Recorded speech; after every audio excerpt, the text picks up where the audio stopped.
Lecture du livre de la sagesse. Les impies ne sont pas dans la vérité lorsqu'ils raisonnent ainsi en eux-mêmes. Attirons le juste dans un piège, car il nous contrarie. Il s'oppose à nos entreprises. Il nous reproche de désobéir à la loi de Dieu et nous accuse d'infidélité à notre éducation. Il prétend posséder la connaissance de Dieu et se nomme lui-même enfant du Seigneur. Il est un démenti pour nos idées. Sa seule présence nous pèse, car il mène une vie en dehors du commun. Sa conduite est étrange. Il nous tient pour des gens douteux, se détourne de nos chemins comme de la boue. Il proclame heureux le sort final des justes et se vante d'avoir Dieu pour Père. Voyons si ces paroles sont vraies. Regardons comment il en sortira. Si le juste est fils de Dieu, Dieu l'assistera et l'arrachera aux mains de ses adversaires. Soumettez-le à des outrages et à des tourments. Nous saurons ce que vaut sa douceur. Nous éprouverons sa patience. Condamnons-le à une mort infâme, puisque, dit-il, quelqu'un interviendra pour lui.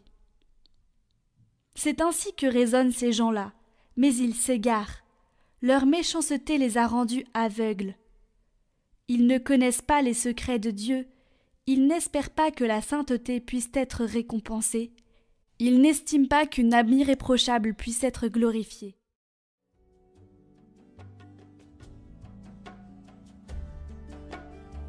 Le Seigneur est proche du cœur brisé. Le Seigneur affronte les méchants pour effacer de la terre leur mémoire. Le Seigneur entend ce qu'il appelle, de toutes leurs angoisses il les délivre. Il est proche du cœur brisé, il sauve l'esprit abattu. Malheur sur malheur pour le juste, mais le Seigneur chaque fois le délivre. Il veille sur chacun de ses os, pas un ne sera brisé. Le Seigneur rachètera ses serviteurs, pas de châtiment pour qui trouve en lui son refuge.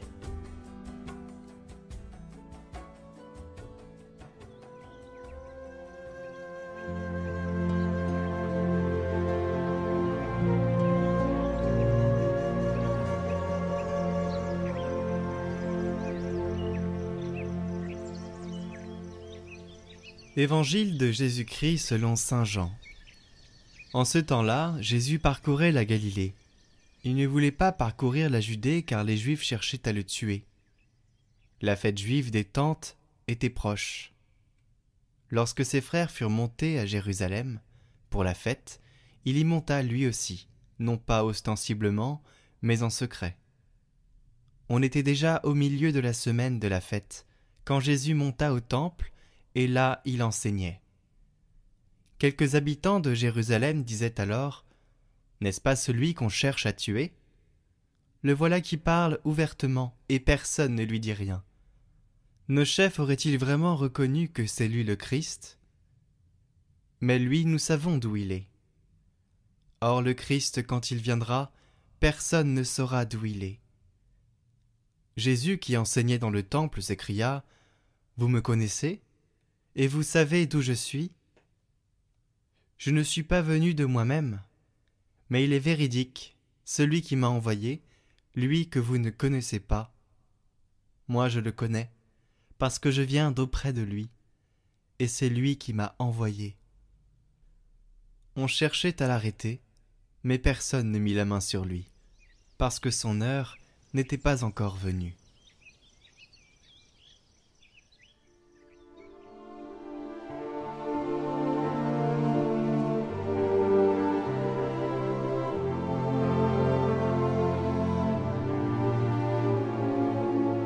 Commentaire d'Origène. Chercher Jésus est souvent un bien, car c'est la même chose que de chercher le Verbe, la vérité et la sagesse. Mais vous allez dire que les mots « chercher Jésus » sont parfois prononcés à propos de ceux qui lui veulent du mal. Par exemple, il cherchait à le saisir, mais personne ne porta la main sur lui parce que son heure n'était pas encore venue. Il sait de qui il s'éloigne et auprès de qui il reste sans être encore trouvé, afin que si on le cherche, on le trouve au temps favorable. L'apôtre Paul dit à ceux qui ne possèdent pas encore ainsi Jésus et ne l'ont pas contemplé, « Ne dis pas en ton cœur, qui montera au ciel ? Entends, pour en faire descendre le Christ. Qui descendra dans l'abîme ? Entends, pour faire monter le Christ d'entre les morts. Que dit l'Écriture ? La parole est tout près de toi, dans ta bouche et dans ton cœur. » Dans son amour pour les hommes, quand le Sauveur dit « Vous me chercherez », il fait entrevoir les choses du royaume de Dieu pour que ceux qui le cherchent ne le cherchent pas en dehors d'eux-mêmes, en disant « Voici, il est ici » ou bien « Il est là ». L'Évangile leur dit « Le royaume de Dieu est au-dedans de vous ». Aussi longtemps que nous gardons la semence de la vérité déposée en notre âme et ses commandements, le Verbe ne s'éloigne pas de nous. Mais si le mal se répand en nous pour nous corrompre, Jésus nous dira « Je m'en vais, et vous me chercherez, et vous mourrez dans votre péché. » Votre parcours de carême, chaque jour, proposé par Radio Maria et Catoglade.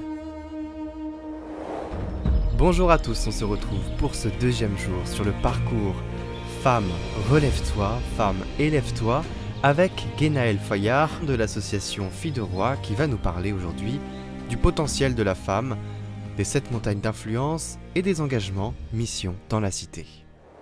Bonjour chers abonnés Catoglade et bonjour à tous les auditeurs Radio Maria. Aujourd'hui, on va aborder ensemble le thème de Femme, révèle-toi. Femme, révèle-toi, ça veut dire c'est plus se révéler dans ses talents. Mère Teresa disait « Les gens qui meurent sans jamais accomplir leur plein potentiel privent égoïstement le monde de leurs talents cachés ou inexploités. » Mère Teresa, hein. Donc Mère Teresa qui était donnée qui avait donné sa vie pour les pauvres à Calcutta, eh bien, elle parlait énormément des talents, justement. Elle disait, mais mon Dieu, si vous ne vous révélez pas et vous ne vous donnez pas au monde, eh bien vous appauvrissez le monde d'une certaine manière. Donc déjà, je vais vous parler justement déjà, dans un premier temps, de pouvoir reconnaître son potentiel. Voilà. Donc, comme je vous le disais sur le premier jour, tant qu'on n'est pas relevé, on ne peut pas se révéler. Alors, une fois qu'on se sent bien, qu'on s'est relevé, eh bien, nos talents ne nous ont pas été donnés pour les enfouir sous le sable. Et on doit comprendre la grandeur du potentiel qui est en nous, en fait, et à nous engager à en faire profiter tout notre entourage. Voilà. Donc, je vais revenir sur le sens du mot potentiel, qui est défini, et ça, je vais vous donner la définition dans le Larousse, c'est une habileté, une capacité endormie, un pouvoir réservé, une force inexploitée, un succès non utilisé, des talents cachés. En fait, tout ce que vous pouvez être, mais n'êtes pas encore devenu. Tout ce que vous pouvez accomplir, mais n'avez pas encore accompli. Voilà. Et en fait, finalement, la plus grande tragédie, finalement, c'est pas la mort, parce que c'est la vie éternelle, la mort, mais c'est une vie qui n'a pas réalisé son plein potentiel. C'est quand même terrible de mourir sans jamais découvrir son talent. Le Seigneur, quand il va nous voir, il va nous dire « Mais qu'as-tu fait de ce que je t'ai donné ?» Et le Seigneur, il a tout créé avec du potentiel, et y compris vous. Donc en fait, il a placé la semence de chaque chose en elle-même. Et il est dit « La terre produisit de la verdure, de l'herbe portant de la semence selon son espèce, et des arbres donnant du fruit, ayant leur semence selon leurs espèces. Et Dieu vit que cela était bon. » C'est dans Genèse 1, verset 12. Donc toute vie a du potentiel. Et le but, c'est de trouver la mission de notre vie, sous le regard du Père. Et en fait, chacune de nous a un appel personnel et unique. Et finalement, ignorer ça, c'est comme mourir lentement. Donc, faisons ce que nous aimons et redonnons-lui vie sous la forme d'un service et on pourra rayonner. Voilà, et donc, l'avenir appartient à ceux qui croient en la beauté de leurs rêves. Ça, c'est une phrase qui a été partagée par Eleanor Roosevelt, qui est donc ancienne première dame des États-Unis. Je vais aborder maintenant la thématique des 7 montagnes d'influence. Moi, je vais vous donner mon témoignage personnel. Moi, je souhaite réussir dans mes entreprises. Et je veux dégager du bénéfice pour en profiter avec ceux que j'aime, mais aussi partager avec ceux qui n'ont rien. Et finalement, un de mes objectifs, c'est aussi d'œuvrer pour que les femmes se lèvent dans leurs talents et vivent en filles de roi, et qu'elles participent à la construction d'un monde meilleur, plus équitable et plus humain. Et je réfléchis au thème de la femme, comme je vous l'ai déjà dit depuis plusieurs années. Et le livre que j'ai écrit, le livre Fille de roi, c'est le fruit de nombreuses rencontres, lectures et échanges avec des femmes engagées dans leur vie spirituelle et dans la société. Et ces 7 montagnes représentent les différentes sphères d'influence au sein de la société. Votre appel, en fait, se situe dans une ou plusieurs de ces montagnes. Alors, n'hésitez pas à prendre le temps nécessaire pour demander à l'Esprit Saint de vous éclairer. Et puis après, vous vous lancez et vous osez demander l'impossible. Parce qu'en fait, il n'est jamais trop tard pour commencer une vie nouvelle. Alors, ces 7 montagnes, donc, première montagne, c'est l'Église. Donc, ça veut dire que si vous vous sentez appelé dans l'Église, eh bien, demandez de quelle manière. Deuxième montagne, c'est tout ce qui est famille et éducation. De la même manière, si vous vous sentez appelé là, demandez à l'Esprit Saint. Troisième domaine, la santé et le social. Quatrième domaine, la politique, gouvernement et justice. Le 5e domaine, c'est l'art et la culture. Le 6e, les médias. Et le 7e, c'est tout ce qui est business, finance ou entrepreneuriat.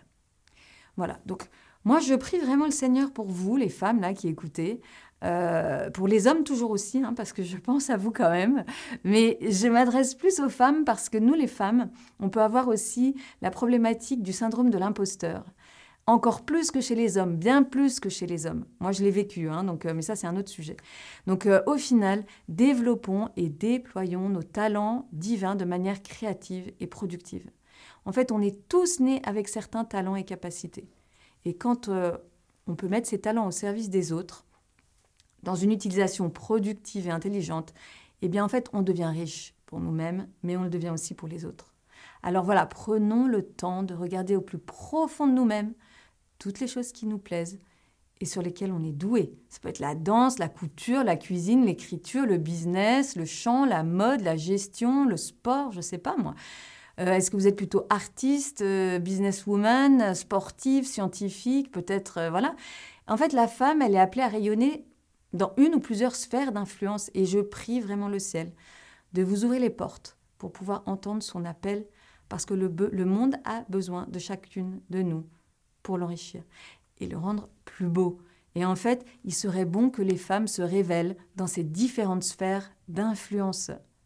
Donc, en fait, cette idée des montagnes d'influence, elle m'a été partagée il y a plusieurs années par une amie protestante, et puisse-t-elle en être remerciée à travers ce parcours.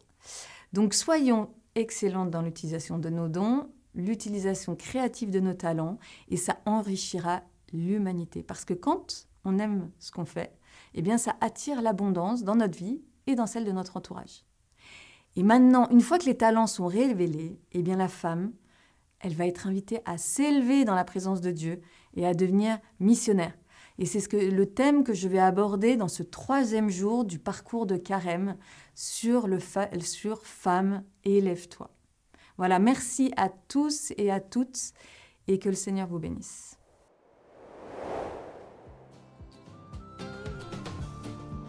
Et on se retrouve demain avec le thème Marie, servante du Seigneur, un des secrets de la vie spirituelle, prendre Marie chez soi.